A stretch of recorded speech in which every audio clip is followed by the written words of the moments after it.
जी हाँ, दीपेंद्र सिंह आयरी में धोनी दिखता है। आज जिस तरह से सुदर्शन पश्चिम रॉयल्स ने खेला और जिस तरह से आज डीएस आयरी ने इनिंग को खत्म करा, काफी सारी चीजें ऐसी लगी जो बिल्कुल एमएसडी वाली थी। और जब इस टीम की जर्सी आई थी, जब इस टीम की जर्सी अनाउंस हुई थी, रिवील हुई थी, तो हमने कहा था कि यार चेन्नई सुपर किंग वाली जर्सी है, क्या टीम भी चेन्नई सुपर किंग वाली एक विनिंग स्ट्रीक आएगी, क्या टीम भी उसी मजबूत दिखेगी, बहुत सारी बातें हो रही थी। लेकिन ये नहीं पता था कि कप्तान से ही कप्तान सिमिलर हो जाएगा। आप कुछ कुछ चीजें जो मैं बताने जा रहा हूं, आप देखना कितनी सिमिलैरिटीज है दोनों में। सबसे पहले दोनों टीम में कैप्टन है। दूसरी बात, टीम के दोनों फिनिशर हैं। तीसरी बात, टीम काफी ज्यादा दोनों प्लेयर्स पर रिलाई करती है। चौथी बात, दोनों विकेट के बीच में काफी तेज भागते हैं। इंडियन टीम में एक विराट कोहली और एक एम एस धोनी, ये दोनों ऐसे थे कि एक दूसरे के बेस्ट रनर थे। इनफैक्ट एक बार विराट कोहली से पूछा भी गया था कि जी आपको सबसे ज्यादा भागने में किस साथ कंफर्टेबल हुए, क्योंकि आप तो बहुत तेज भागते हो। उन्होंने दो आदमी का नाम लिया था कि जी एक तो एबी डिविलियर्स और दूसरे एम एस धोनी के साथ काफी अच्छा था। फिर बाद में उन्होंने कहा था कि फाफ डुप्लेसी के साथ भी काफी अच्छी मेरी रनिंग बिटवीन द विकेट्स होती। तो फिलहाल डीएस आयरी को एक विराट कोहली चाहिए, दीपेंद्र आयरी को एक ऐसा बंदा चाहिए। मुझे लगता है कि कुशल पटेल भी काफी फास्ट है बिटवीन द विकेट्स, तो एक उनको विराट कोहली चाहिए जो फिट एंड फाइन हो, जो उनकी तरह तेज भागता हो। सो यस, दोनों पिच के बीच में काफी तेज भागते हैं और दोनों लाइटनिंग स्पीड दिखाते हैं। आप याद कीजिए कि एम एस धोनी विकेट के पीछे कैसे खटाक से एकदम स्टंप उड़ाए थे, तो वो अपने शोबे में मतलब विकेट कीपिंग में उतनी ही लाइटनिंग स्पीड दिखाते थे और उतनी ही लाइटनिंग स्पीड डीएस आयरी फील्डिंग में दिखाते हैं। दोनों येलो जर्सी पहनते हैं, तो काफी हद तक अगर आप दीपेंद्र सिंह आयरी की तरफ देख रहे हो तो आपको एक वो इंसान दिखेगा। अगर मैं सपोज करो कि बिना नाम लिए बोलता हूं कि भाई एक फिनिशर है जो येलो जर्सी पहनता है, काफी तेज है बिटवीन द विकेट्स, बिल्कुल लाइटनिंग स्पीड है, ये सब सुन के जो माहौल बनेगा, अगर मैं दुनिया के सामने बोलूं तो लोग बोलेंगे अच्छा एम एस धोनी की बात करो। लेकिन जितने लोग दीपेंद्र आयरी को जानते हैं या फिर जितने लोगों ने इस पर्टिकुलर इनिंग को देखा, हालांकि हम जानते हैं कि वो इसी तरह से खेलते हैं और इसी वजह से वो दुनिया के नंबर सेकंड ऑलराउंडर भी हैं, लेकिन ये जो डेफिनेशन है जो धोनी के लिए काफी बार कही जाती है, वो एग्जैक्ट डेफिनेशन फिट हो रही है दीपेंद्र सिंह आयरी पर। हालांकि डीएस आयरी की अभी स्टार्ट है, अभी बहुत कुछ आना है, लेकिन जिस तरह से ये आप सोचो ना, आखिरी ओवर में सबसे ज्यादा सिक्सेस मारने का रिकॉर्ड किसके पास है टी20 क्रिकेट में? अगर आप वर्ल्ड वाइड देखोगे, मुझे लगता है एम एस धोनी उसमें कुछ टाइम पहले तक तो नंबर 1 थे। हाल फिलहाल में कुछ चेंज हुआ तो पता नहीं, लेकिन आईपीएल में नंबर 1 एम एस धोनी है। लास्ट ओवर में सबसे ज्यादा सिक्स मारने के रिकॉर्ड में आप देखो, लास्ट ओवर में 3 छक्के दीपेंद्र सिंह आयरी ने मारे और इसी वजह से इन लोगों को फिनिशर हम कहते हैं, क्योंकि लास्ट में आते हैं। आप देखो जब डीएस आयरी आए थे 89 फॉर 5 थी सुदर्शन पश्चिम और 13वां ओवर चल रहा था। सो 7 ओवर बच रहे थे और आपके बोर्ड पर 89, चलो 90 रन ले लो, 90 रन आपके बोर्ड पर थे। 7 रन आप अगर नॉर्मल माइंड से सोचोगे तो आप सोचोगे यार 7 ओवर 70 भी अगर बन जाता है तो बहुत अच्छा टोटल हो जाएगा, क्योंकि 160 पहुंच जाएगी।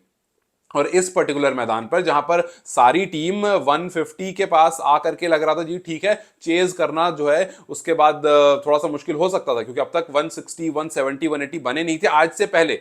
वो तो डीएस आयरी आए और आते ही 182 का टोटल बोर्ड पर ठोक दिया, हाफ सेंचुरी लगा दी। और जिस तरह से ओवरऑल 5 छक्के, जिसमें से लास्ट ओवर में 3 छक्के लगाए, उसके बाद मुझे अचानक से क्लिक हुआ। मैंने कहा यार ये एकदम एम एस धोनी वाली छाप है कि भैया आप आते हो, आप उसके बाद आ करके शुरू करते हो, एक आधो स्ट्राइक रोटेट करते हो और जैसे ही आप फिनिश के क्लोज जाने लगते हो, आप टकाटक टकाटक टकाटक बॉल को मारना शुरू कर देते हो। तो अब देखना यह है कि आगे आने वाले मैचेस में क्या मैं और ऐसा दिखने वाला, बिकॉज इस पर्टिकुलर फॉर्मेट में अच्छा आयरी की एक और अच्छी बात क्या है कि वो गेंदबाजी भी करते हैं। तो गेंदबाजी भी जब आप करते हो तो और आप अच्छी गेंदबाजी करते हो, तो इसी वजह से आप ऑलराउंडर की लिस्ट में नंबर 2 पर भी हो। And that is why I said कि जिस जिस शोबे में जो काम करते हैं, वो विकेट कीपिंग करते थे वहां पर वो 1 नंबर थे, ये गेंदबाजी करते हैं यहां पर 1 नंबर है, और इन दोनों के बीच में ये अच्छी फील्डिंग भी करते हैं। जब इनकी तरफ बॉल आती है तो हम सबको पता है कि भैया एक अगर 2 रन है तो 1 कर दो, अगर 3 है तो 2 कर दो, बिकॉज ये बहुत तेज भागते हैं। इनफैक्ट एक रनआउट भी हो गया इनकी वजह से, बिकॉज ये बहुत तेज भागते हैं। सामने वाले को थोड़ा सा शायद समझ नहीं पाएगी भैया वो उतनी तेज नहीं भागेगा। लेकिन यार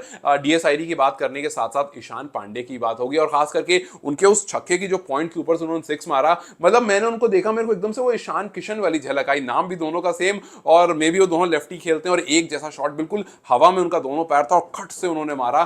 तो शायद बहुत सिमिलैरिटीज थी शॉट में, नाम सेम सेम है और एक जैसा शॉट था, इस वजह से ईशान किशन हिट हुए। लेकिन ईशान पांडे हालांकि बहुत लंबा टोटल नहीं बनाया, बहुत बड़ा स्कोर नहीं बनाया, लेकिन जिस तरह से उन्होंने रन्स किए, जिस तरह से थोड़ी देर की पार्टनरशिप उन्होंने आयरी के साथ करी, कहीं ना कहीं उसको देख करके लगा कि यार आने वाले टाइम में इन पर नजर जरूर रखनी चाहिए। और कुछ टीम्स अब आ गई हैं भाई, जिन्होंने आते जो आगाज किया है वो जबरदस्त किया है। जैसे क्या नाम, जनकपुर ने जबरदस्त आगाज किया था, चितवन ने जबरदस्त आगाज किया, लेकिन मुझे लगता है सबसे लाउडर जो रहा वो सुदर पश्चिम कप। सुदर पश्चिम में भी शेर है और सीएसके में भी शेर है। सो भाई बहुत सारी सिमिलैरिटीज हैं, और इन सारी सिमिलैरिटीज का मुझे लगता है कि अब आने वाले टाइम में थोड़ी मुश्किलें खड़ी होने वाली हैं। हालांकि अच्छा, एक चीज मुझे अचानक से याद आ गया और मैं उस पर भी बात करूंगा, बिकॉज फिलहाल मैंने अंडर 19 का मैच नहीं देखा, बिकॉज एनपीएल में बहुत ज्यादा ऑक्यूपाइड था और 2 मैचेस साथ साथ नहीं, और मैं आज थोड़ा सा बिजी भी था। अगर आपने मेरी मॉर्निंग वीडियो देखी होगी तो मैंने वहां पर बताया था कि मैं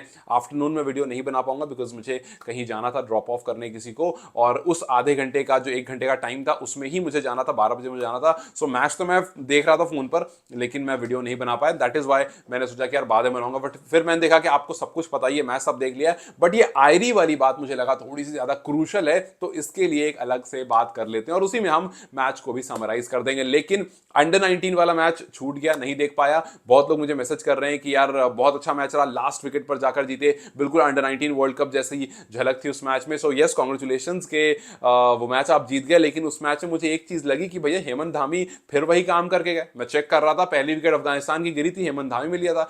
जब जब हेमंत धामी के मैचेस मैंने देखे, मैं कर्नाटका वाले मैच से उनको जो फॉलो कर रहा हूं, हर मैच में ऑपोजिशन की जो पहली विकेट गिरती है वो हेमंत धामी ही लेते हैं। एंड गेस व्हाट, ये हेमंत धामी जो है ये आपको जनकपुर बोल्स में, तो भैया जनकपुर पहले से इतनी स्ट्रांग है, अब उसमें हेमंत धामी भी आ जाएंगे, सो वो और स्ट्रांग हो जाएगी। So yes, for the under 19 team congratulations that finally आप एक अच्छे एंड पर, एक अच्छे मोड़ पर आपने टूर्नामेंट को, जो 3 मैच था, शुरू के 2 मैच बहुत अच्छे नहीं रहे, हार गए, बट तीसरा मैच अफगानिस्तान के सामने एक अच्छा मैच रहा और आप वहां से जीत करके आगे निकले हो। सो यस, मेरी many congratulations, but I again talk about TS Airee और ईशान पांडे पर मेरी नजर रहेगी, बिकॉज आज जिस तरह से उन्होंने खेला है एक्सेप्शनली वेल। और कुछ टीम्स हैं जिनकी एक्सपेक्टेशन बहुत ऊपर थी लेकिन वो वहां तक पहुंच नहीं पाए। एक संदीप लामिछाने, नेपाल का शायद सबसे बड़ा नाम, उस पर बहुत सारी उम्मीदें, लेकिन कहीं ना कहीं उस उम्मीद पर लिव अप टू नहीं हो रहे हैं और उनकी टीम भी उस पर खरी नहीं उतर रही है। और वहीं पर दूसरी तरफ कुशल पटेल, वो भी मोरलेस सेम काम कर रहे हैं, और दोनों की टीम ने आज सेम काम करा, ऑपोजिशन को एक बड़ा टोटल बनाने दिया और उसके बाद उसको चेस डाउन तो छोड़ो, उसके आसपास भी नहीं पहुंच पाए और लगभग आधे रन से हार गए। मतलब 182 में वो 90 रन से हार गए और ये 161 में 87 के आसपास हार गए, तो आप लगभग आधे रन से हार गए। So not a good sign for both teams, but a very good sign for Dipendra Singh Airee and his team. So ये लव, वो जो येलो वाला ये लव है, वो तो हमेशा रहेगा ही रहेगा। लेट्स जस्ट सी क्या एनपीएल में भी येलो जर्सी रॉक करने वाली है, या फिर चितवन और जनकपुर जो कमाल कर रहे हैं वो जब आपस में भिड़ेंगे, इनका जब आपस में मैच होगा तो कुछ जबरदस्त देखने को मिल सकता है। खैर, what do you think about Dipendra Singh Airee? क्या आयरी में धोनी दिखता है? क्या वाकई आने वाले टाइम में जिस तरह से सीएसके का सक्सेसफुल सीजन रहा है वैसा ही सक्सेसफुल सीजन डीएस आयरी की सुदर पश्चिम रॉयल्स का भी हो सकता है? What do you think about this? Do let me know comment section. Till then you guys take care, I will see you very soon. Bye.